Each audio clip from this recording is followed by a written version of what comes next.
welcome in. Another great day here, another great podcast for you guys. Thank you so much, as always, for tuning in.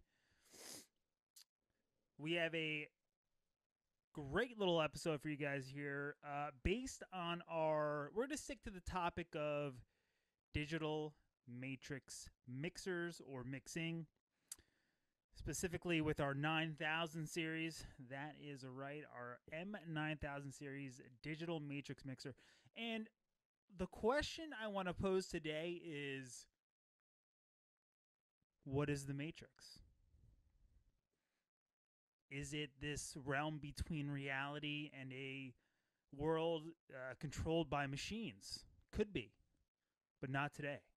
That's not what we're talking about. We are going to be talking about what the matrix is in commercial audio specifically, or in audio in general. It's used in a variety of applications, and the key term being flexibility, and how it can be used in specific locations or applications.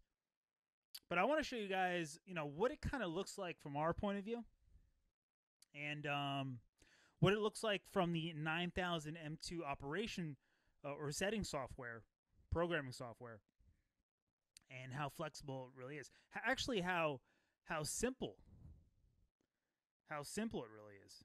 So I'm gonna do a quick screen share again, guys. If you're not using any of our video, or if you're not watching this via video, I encourage you that you do so. This way you can see my screen share here and check out what I'm looking at and what I'm actually showing you guys. So this was pulled from our M9000 M2 Everything You Need to Know guide. This was provided last week. We can link it again below. It literally tells you everything you need to know in like 50 pages. It is fantastic. I highly recommend it. Check it out. And this, we're looking at page 35 here. So when you open up the screen on the settings software, you're presented with a couple of windows. You got your scene selection on the left. You have your it's called the fishbone view, going from left to right, inputs to outputs, with this little cross point area, which I will call the matrix, because that's what it is. And it's kind of hidden. It doesn't really tell. You might get confused when you get to this point.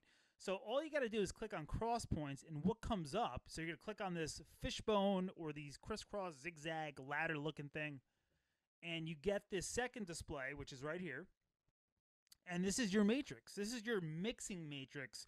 There is another matrix for paging and priority. We're not going to get into that. This is simply coming in and then going out to your direction of choice. So this, for example, if you had a fully populated M9000 chassis, it would look like this. You'd have all these options where you can send audio anywhere. So take any input, 1 through 8, and if you have 8 outputs, you can send it to every single output. You can send it to one, some, for example, multi-zone applications.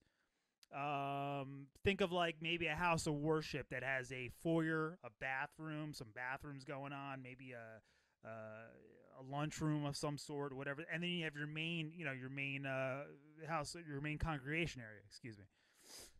And these can all be set up and then individually adjusted per input. So the beauty of matrix mixing is being able to do all this without analog cabling, without patching, cables, and it becomes a mess, literally. This is all done in the box via DSP. And it's literally, instead of patching a physical cable, if I just wanted you guys to visualize, what that might look like in the analog world, versus the digital realm where you pull up the software, you just click a checkbox, and you're good to go. So I'm going to unshare that. But yeah, I encourage you guys to download that document that we provided you guys last week. We'll re-provide it here in the description below. But that's the beauty of matrix mixing. I mean, it's all done in the box.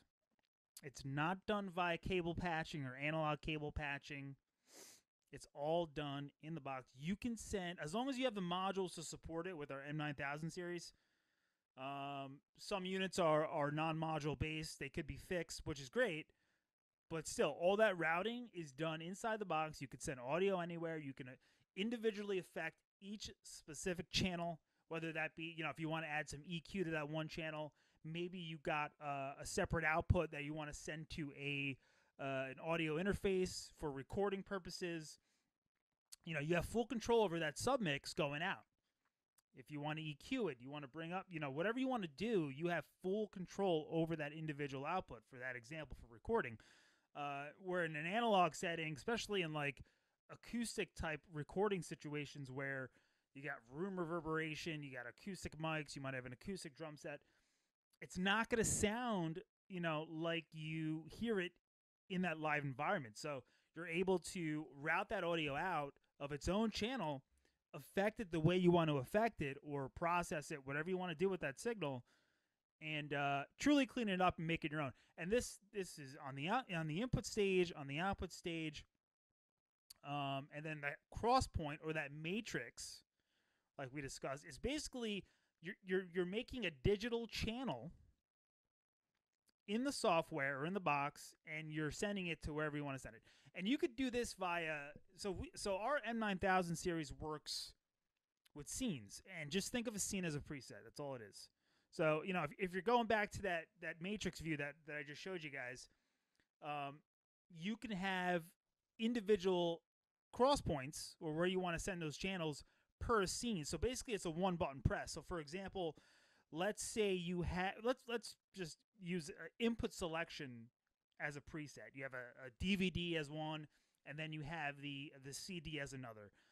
You can just create a scene for that second preset, click that open, or click that scene, and that'll open up that input, close the previous input, and then route that to where you want to route it. Maybe you want to route, or you have an individual input, and you have a second preset set up to route to different rooms or different locations. All possible in the 9000 software, courtesy of the Matrix and DSP, and what you can do with digital signaling, and the directions that you can send those in. The options are endless. It's simple. It's easy to use. Again, this is where I'm just comparing, analog to digital, and where this thrives, perhaps over an analog or old school type setup for commercial audio. Nothing against analog. I love analog audio. Don't get me wrong, but to reduce all of those patches and those cablings. I'm sure you guys have been to installations where, oh man, it's like a jungle, right? This could be done. This could be totally cleaned up, and the routing paths where you want to send that audio are limitless. Depending on how many physical inputs versus physical outputs you have, but where you can send those is endless, which is super awesome. The 9000 can do it. That's where we're looking to in the future. We're going to have some exciting new products coming up down the road when it comes to DSP and digital signaling, networked audio, all these things. Because of the flexibility of digital audio, it's a super exciting time. And, we're going to be happy to bring those solutions to you guys. All right, thanks again for listening in. As always, I appreciate it. TOA appreciates it. Thank you guys for the feedback. Just some quick homeroom type suggestions or announcements. Again, podcast every single Monday, releasing at 8 p.m. Eastern time. We want to get that to you guys on a variety of platforms. We have Anchor, which is our audio only. I believe you can get that via application in iOS or Android. I haven't looked at it yet, but if you guys are commuting to work and you want to listen to this, on the way to work, you could do that without taking your eyes off the road, obviously. And Facebook, YouTube, LinkedIn are our three main platforms for the video.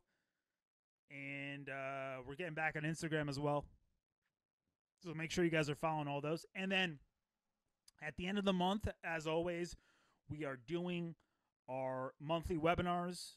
This month coming up, I believe, I'm not 100% sure on the topic, but I want to say, I'm not sure. I'm not going to go there. But just be on the lookout for some announcements regarding that. We're gonna let you guys know at least 2 weeks in advance. Make sure you're signed up via Zoom. We do a Zoom private invite. We've also gone back to live streaming these on Facebook, and we clean them up for you guys. We've come a long way, and we want to make sure we're giving you guys content at least on a weekly basis. So, all right, guys, that'll do it for me. Enjoy your week. Spring is in the air. Happy Monday, and we'll catch you next time.